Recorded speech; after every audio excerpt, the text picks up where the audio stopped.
बिस्मिल्लाहिर्रहमानिर्रहीम। आज हमारा जो टॉपिक है that is boiling point. Boiling point का क्या ताल्लुक है वेपर प्रेशर के साथ, और बॉइलिंग पॉइंट की जो मॉडर्न डेफिनेशन है वो क्या है। आपने मैट्रिक में तो बॉइलिंग पॉइंट की बहुत सादी सी डेफिनेशन पढ़ी हुई है। The temperature where the liquid start boiling is the boiling point. ठीक है, यहाँ हम उसकी एक मॉडर्न डेफिनेशन करेंगे। वो मॉडर्न डेफिनेशन क्या है? एक बात हमने पढ़ी थी कि टेम्परेचर के साथ साथ वेपर प्रेशर किसी भी लिक्विड का राइज करता है। हमने परसों तरसों एक टेबल भी देखा था, जिस टेबल में वाटर का वेपर प्रेशर हमने लिया था, और 100 डिग्री सेंटीग्रेड पे अगर आपको याद हो तो जो वेपर प्रेशर था वो 760 टॉर के बराबर हो गया था। यानी वो टेम्परेचर जहां पर किसी भी लिक्विड का वेपर प्रेशर किसी भी एक्सटर्नल एटमॉस्फेरिक प्रेशर के बराबर हो जाए, that is the boiling point of the liquid. ये कुछ इंपॉर्टेंट लिक्विड्स के बॉइलिंग पॉइंट्स हैं, अल्फाबेटिकली आपको दिए गए हैं। आपने इसमें से कुछ याद करने हैं। वाटर तो माशाल्लाह आपको याद ही याद है। नेफ्थलीन याद कर लें, कार्बन टेट्राक्लोराइड याद कर लें, बेंजीन कर लें। ठीक है जी, ये कम से कम दो तो एसीटोन कर लें। ठीक है जी, acetone, benzene, carbon tetrachloride, ethanol, बस ये कर लो। ठीक है जी। तो अब आगे देखिए, एक बड़ा इंपॉर्टेंट शॉर्ट क्वेश्चन है। ये शॉर्ट क्वेश्चन है कि जब पानी बॉयल कर रहा होता है, पानी की बॉइलिंग के दौरान आप नीचे से उसको हीट भी कर रहे होते हैं, लेकिन उसका टेम्परेचर नहीं बढ़ रहा होता। वो हीट किधर जा रही होती है? जितनी भी हीट नीचे से उसको सप्लाई की जा रही होती है, वो हीट से उसका टेम्परेचर बढ़ना चाहिए, वो बढ़ नहीं पा रहा होता। इसका आंसर बहुत सिंपल सा है। वो जितनी भी हीट किसी भी लिक्विड को उसके बॉइलिंग पॉइंट पे दी जाती है, वो उस लिक्विड के मॉलिक्यूल्स के दरमियान जो इंटरमॉलिक्यूलर फोर्सेस होती हैं उन्हें तोड़ने में काम आती है। ये शॉर्ट क्वेश्चन है, इसका बहुत सिंपल सा आंसर है the temperature of the liquid, boiling liquid, does not rise as all the heat supplied at its boiling point is used to break the intermolecular forces among the liquid molecules to convert them to vapors, और उनको vapours में convert करने के काम आ जाता है। एक और शॉर्ट क्वेश्चन के तौर पे ही आता है, मोलर हीट ऑफ वेपराइजेशन। ये क्या होती है? Amount of heat required, molar heat of vaporization. रट्टा लगाने की जरूरत ही नहीं है, टाइटल के अंदर ही डेफिनेशन छुपी हुई है। Molar that means of 1 mole, heat of vaporization, भाई वेपर्स में कन्वर्ट करने के लिए हीट। तो वो लिक्विड को, एक लिक्विड के एक मोल को उसके बॉइलिंग पॉइंट पे वेपर्स में कन्वर्ट करने के लिए जो हीट चाहिए होती है, that is called molar heat of vaporisation. ये वाटर की एग्जांपल दी गई है।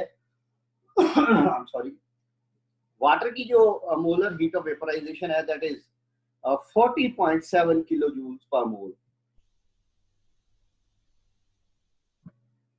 जी बेटा, अब टेम्परेचर के साथ साथ वेपर प्रेशर के ऊपर क्या असरात होते हैं, ये एक ग्राफ है। ये ग्राफ आपके वाला ही है जो आपकी बुक में है, सिर्फ वही है कि ये कलर्ड है, बाकी वही ग्राफ है। जरा गौर फरमाइएगा, 0 डिग्री सेंटीग्रेड टेम्परेचर हो तो वेपर प्रेशर, ये वाटर की ब्लू लाइन है, बहुत ही कम है। जैसे जैसे आप टेम्परेचर बढ़ाते जाते हैं वेपर प्रेशर बढ़ता जाता है, बढ़ते बढ़ते बढ़ते बढ़ते इस टेम्परेचर पे, ये वाला temperature that is 100 degree centigrade, तो ये किसके बराबर हो जाता है? Atmospheric pressure. ये एटमॉस्फेरिक प्रेशर है, ये जो डॉटेड लाइन। ठीक है जी। और यहाँ पे अगर आप इधर ले लें इथाइल अल्कोहल, तो ये 78.3 पे होता है, ये 80 पे नहीं है, 80 से थोड़ा सा पीछे है। तो ये अगर आप ईथर ले लें तो ये 34.5 डिग्री सेंटीग्रेड पे होता है। तो बेटा ये वो टेम्परेचर है यहाँ पर, ये देखिए ये वेपर प्रेशर की लाइन है, ये टेम्परेचर एक्स एक्सिस पे और वाई एक्सिस पे वेपर प्रेशर है। ये ग्राफ है, वहां जहां ये वेपर प्रेशर ये एटमॉस्फेरिक प्रेशर के बराबर हो जाए। ये जो डॉटेड लाइन है, this is representing atmospheric pressure. जहां ये इसके बराबर हो जाए वो उसका क्या कहना चाहिए, बॉइलिंग पॉइंट कहलाता है। The variation of vapour pressure of liquid is not linear, linear नहीं है। लीनियर से मुराद ये है कि ये बिल्कुल स्ट्रेट लाइन नहीं है, ये आप देख रहे हैं ये कर्व सी लाइन है। But at lower temperature the rise of vapour pressure for same range of temperature is less. ये बात हमने 2-3 दिन पहले भी कही थी कि नियर फ्रीजिंग पॉइंट, जैसे ये देखिए टेम्परेचर बढ़ रहा है लेकिन वेपर प्रेशर में खातर खा इजाफा नहीं हो रहा लेकिन नियर बॉइलिंग पॉइंट आप देख रहे हैं वेपर प्रेशर बड़ी तेजी से ऊपर को शूट करता है। The way these curves start at 0 degree centigrade is interesting. 0 degree centigrade पे वाटर का जो कर्व है वो 4.8 टॉर से स्टार्ट लेता है ये, और ये जो ईथर का कर्व है ये 200 टॉर से स्टार्ट लेता है। ये टॉर में नहीं दिया हुआ इस ग्राफ में, ये प्रेशर जो है ये किलो पास्कल्स में दिया गया है। आप समझ लें कि जहां ये रेड है ये 200 टॉर है। ये डिफरेंस क्यों है? क्यों ईथर का वेपर प्रेशर 0 पे इतना ज्यादा है और वाटर का बहुत कम है? The answer is very simple. हमने पढ़ा हुआ है ईथर के अंदर होती है वीक लंडन डिस्पर्शन फोर्सेस। जब इंटरमोलिक्यूलर फोर्सेस वीक होंगी तो नतीजा क्या होगा? नतीजा ये होगा कि वेपर प्रेशर इब्तदा में ही बहुत ज्यादा होगा। वो आप देख रहे हैं डाईइथाइल ईथर का वेपर प्रेशर ज्यादा है।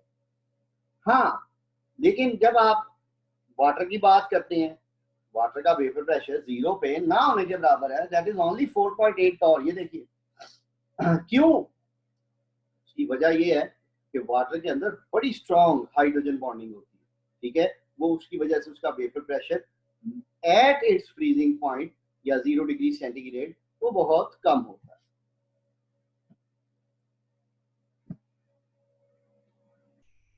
एक्सटर्नल प्रेशर का क्या असर होगा बॉइलिंग पॉइंट? जरा मुझे एक शय पिछले ग्राफ में से आपके साथ डिस्कस करें। ये मैं थोड़ी सी यहाँ पे ड्राइंग करने जा रहा हूँ, आपको अंदाजा हो जाएगा। बॉइलिंग पॉइंट लॉन्ग है। मैं अभी आपको ये करवाता हूँ, ये जरा तवज्जो फरमाइएगा। हाँ जी, मान लीजिए हम क्या करते हैं, ये था हमारा एटमॉस्फेरिक प्रेशर, ये जो डॉटेड लाइन, अगर हम किसी तरीके से मसनूई तौर पे एटमॉस्फेरिक प्रेशर बढ़ा लें, इतना कर लें, तो क्या होएगा? वाटर का बॉइलिंग पॉइंट भी बढ़ जाएगा, ऐसे ही है। और अगर हम किसी तरीके से एक्सटर्नल प्रेशर कम कर लें तो जरा गौर फरमाइए, वाटर का बॉइलिंग पॉइंट भी कम हो जाएगा, ठीक है। एक्सटर्नल प्रेशर मसनूई तौर पे आर्टिफिशियली बढ़ाने से बॉइलिंग पॉइंट में इजाफा हो जाएगा। और अगर एक्सटर्नल प्रेशर, ये देखिए ये इस जगह पे मैंने डिक्रीज किया है, ओरिजिनल ये है, ये ओरिजिनल है, ये डॉटेड लाइन वाला ये, ठीक है। तो मैंने क्या किया, इसको कम कर दिया तो बॉइलिंग पॉइंट कम हो गया, और अगर मैं इसको बढ़ा देता हूं तो बॉइलिंग पॉइंट बढ़ जाएगा। अब जरा अगले स्लाइड पे आइएगा। कहता है according to definition of boiling point, हमने बॉइलिंग पॉइंट की एक डेफिनेशन अभी की, it is the temperature where the vapor pressure becomes equal to atmospheric or any external pressure। अगर हम मसनूई तौर पे एक्सटर्नल प्रेशर को कम कर दें तो बॉइलिंग पॉइंट कम हो जाएगा, और अगर हम एक्सटर्नल प्रेशर को बढ़ा दें तो बॉइलिंग पॉइंट में इजाफा हो जाएगा। जरा गौर फरमाइएगा, यहाँ फिर हम ये कह सकते हैं कि liquid can be made to boil at any temperature, के लिक्विड को आप किसी भी टेम्परेचर पे बॉयल कर सकते हैं। I would like to request you कि अपनी बुक का जरा पेज नंबर 89 खोलिएगा। 89 खोल लिया? बुक होगी नहीं, माशाल्लाह जी खोल लिया। बाकी बच्चे अभी बुक ढूंढ रहे हो, एक किताब पढ़ाई, वो किताब किथे गई? पेज 89 पे एक आपके पास टेबल 4.3 दिख रहा है,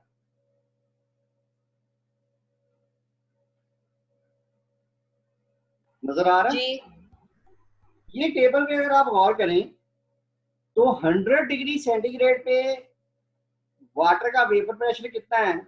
760 टॉर, ऐसे ही है। जी हमने क्या पढ़ा? आज हमने ये पढ़ा कि वो टेम्परेचर जिस पर वेपर प्रेशर बढ़ते बढ़ते एटमॉस्फेरिक प्रेशर के बराबर हो जाए वो बॉइलिंग पॉइंट। अब एटमॉस्फेरिक प्रेशर होता है नॉर्मली 760, तो पानी 760 पे जब बॉयल करेगा तो वो करेगा 100 पे। अब जरा गौर कीजिए, अगर मैं एटमॉस्फेरिक प्रेशर को मसनूई तौर पे 233.7 कर दूं, टेबल देखिए, ढूंढिए उसमें 233.7 किस टेम्परेचर के सामने है? 70 70। यानी अगर हम आर्टिफिशियली एक्सटर्नल प्रेशर 233.7 कर दें तो water can be made to boil at 70 degree centigrade. चलिए उसी में आ जाएं वापस। अगर हम एक्सटर्नल प्रेशर उसी टेबल पे देखिए 17.54 डिग्री सेंटीग्रेड कर दें, 20 सेंस 17.54, 20 तो वाटर कितने पे बॉयल कर जाएगा? 20 20। 20 पे वाटर बॉयल कर रहा होगा, 20 पे उबलता हुआ पानी अगर हम किसी के ऊपर फेंक दें, बॉइलिंग वाटर 20 डिग्री सेंटीग्रेड पे, बताइए वो सड़ जाएगा या नहीं सड़ेगा? नहीं सर। नहीं सड़ेगा। आयशा ने मेरे में पहले बोला नहीं सर। जी सर। बेटे बॉइलिंग वाटर है। एटमॉस्फेयर उसका एटमॉस्फेयर में तो temperature इतना होना 20 चाहिए है ना ना? टेम्परेचर। जी बेटे,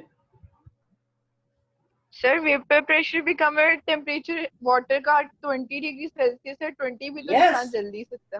गुड। टेम्परेचर तो 20 है ना, बेशक वो उबल रहा है, ठीक है, लेकिन उसका टेम्परेचर 20 है। वो उबल रहा होगा, फेंक दे किसी के ऊपर, वो सड़ेगा नहीं, वो ठर जाएगा। समझ आई बात की? यानी अब आप ये कह सकते हैं कि any liquid can be made to boil at any temperature by simply adjusting the external pressure artificially. ठीक है, ये दूसरा जो पैरा है अब आपके सामने स्लाइड पे, जरा इसको देखिए, ये यही बात बता रहा है। Hence, a liquid can be made to boil at any temperature simply by changing external pressure on the liquid. External pressure अभी मैंने आपको टेबल में से दिखाया, 17.54 कर दें तो पानी तो 20 पे बॉयल कर जाएगा। चलिए एक सवाल है, टेबल आपके पास खुला हुआ ही होगा, अगर हम एक्सटर्नल प्रेशर को 4.509 कर दें, 4.579, तो यानी सर हर किस्म का लिक्विड उसी टाइम बॉयल हो जाएगा? किस टेम्परेचर पे बॉयल हो? नहीं सर, 0 पे, तो यानी इंतहाई सर्दी में भी वो बॉयल होने लग जाएगा? 0 पे Absolute वाटर 0 बॉयल स्टार्ट हो जाएगा अगर हम आर्टिफिशियली उसके ऊपर जो एक्सटर्नल प्रेशर है वो 4.579 कर दें। यानी वाटर को आप 0 से लेके 100 के दरमियान कहीं पे भी बॉयल कर सकते हैं सर अगर हम mountain by simply adjusting artificially the external pressure। जी सवाल कीजिए।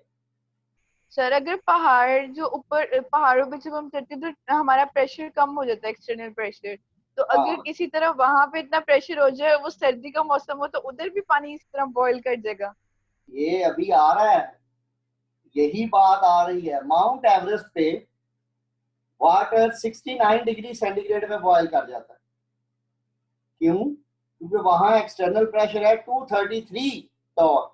अभी मैंने आपको एक 233.7 पकड़ा था, देखा है आपने? टेबल में देखें जरा दोबारा,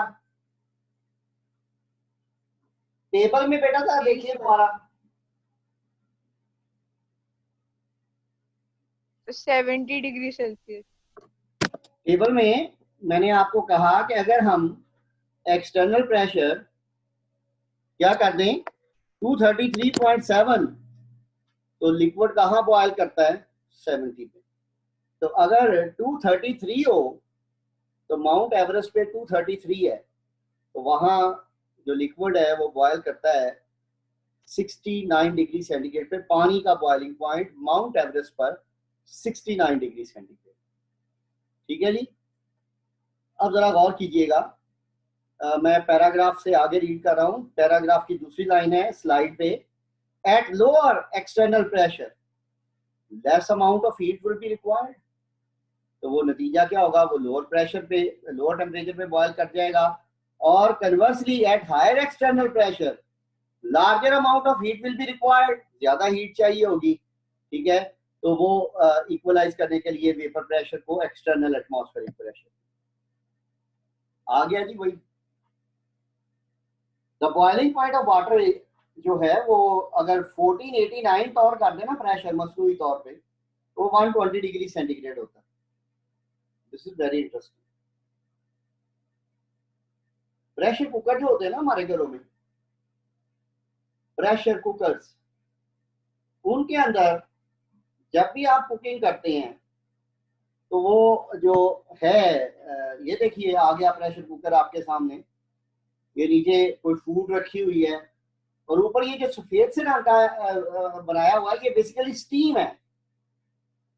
और प्रेशर कुकर के ऊपर ढक्कन जो होता है वो सील बंद होता है, ठीक है? प्रेशर कुकर के अंदर जो कुकिंग होती है वो एटमॉस्फेरिक प्रेशर बेटा, एक्सटर्नल प्रेशर तकरीबन 1.8 से 2 एटमॉस्फेयर के करीब होता है। वो तकरीबन इतना ही बनता है। तो उसमें जो बॉइलिंग पॉइंट है वो 120 डिग्री सेंटीग्रेड होता है पानी का। और जो शोरबा होता है, क्योंकि उसमें मिर्च मसाला अदरक लहसुन सब कुछ होता है, वो जरा गाढ़ा भी होता है, तो उसका नतीजा क्या होता है कि वो जो शोरबे का जो बॉइलिंग पॉइंट है वो जरा और भी ज्यादा होता है। दैट्स वाई आपको पता है पाए अगर खुली हंडिया में पकाए जाए तो 3-3.5 घंटे लेते हैं सॉफ्ट होने में, कुकिंग टाइम उनका। लेकिन अगर वही पाए प्रेशर कुकर में पकाए जाएं तो वो 40 to 45 मिनट्स में वो सॉफ्ट हो जाते हैं। वजह, अगर हाई टेम्परेचर पे शोरबा है अंदर, उसके पास एनर्जी ज्यादा है, टेम्परेचर ज्यादा है, तो वो गोश्त को जल्दी क्या कहना चाहिए, कुक कर देगा। ठीक है जी। तो जरा आगे देखिएगा उसी आखिरी पैराग्राफ में, एट 23.7 टॉर जो पानी का बॉइलिंग पॉइंट है, जस्ट 25 डिग्री सेंटीग्रेड इन मरी। ये मरी की बात है, आपकी किताब से लिया है ये सारा कुछ। एक्सटर्नल प्रेशर इज 700 टॉर मरी में। तो नतीजा क्या है? वहां जो पानी का बॉइलिंग पॉइंट है मरी में 98 है। सेम वाटर, वही पानी, boils at 69 degree centigrade mount Everest पर, क्योंकि माउंट एवरेस्ट पर जो एक्सटर्नल प्रेशर है वो 233 टॉर है। जरा आप अपनी बुक का पेज नंबर 90 निकालिए। नहीं 90 नहीं, 92, सॉरी, पेज 92 पे कर लिया। निकाला हुआ है। ये जो boiling point and external pressure वाला हेडिंग है ना, इसका दूसरे पैरे की आखिरी लाइन जरा पढ़िए।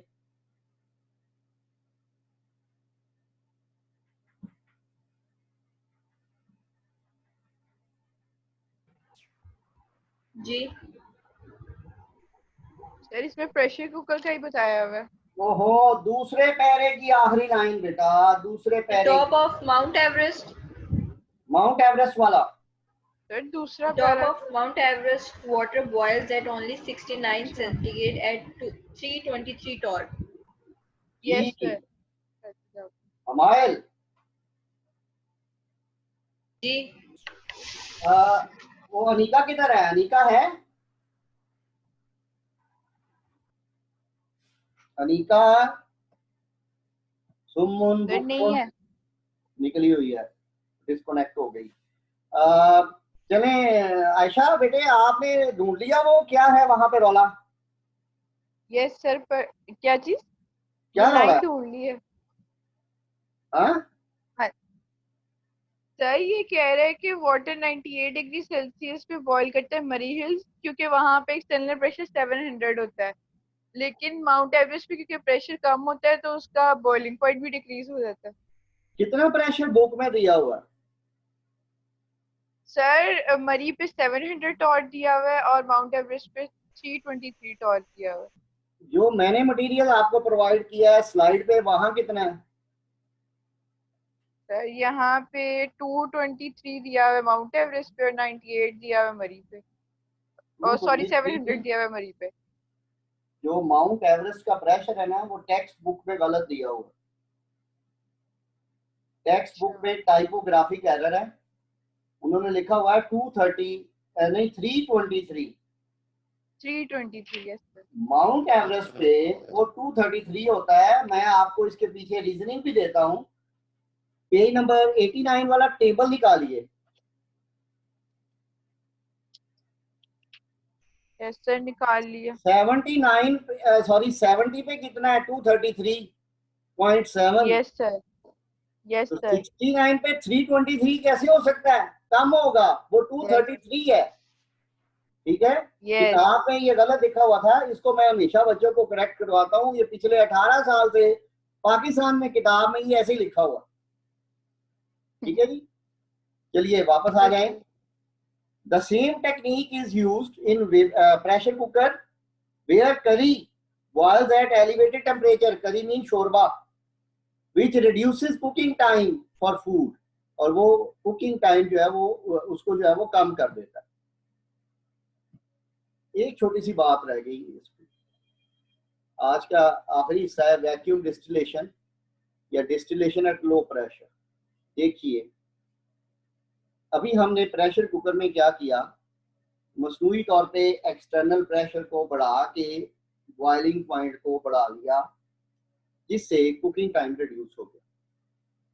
ये आपके सामने एक अपरेटस है, आपको लेफ्ट साइड पे एक फ्लास्क नजर आ रही है जो हीटिंग प्लेट के ऊपर पड़ी हुई है। ठीक है,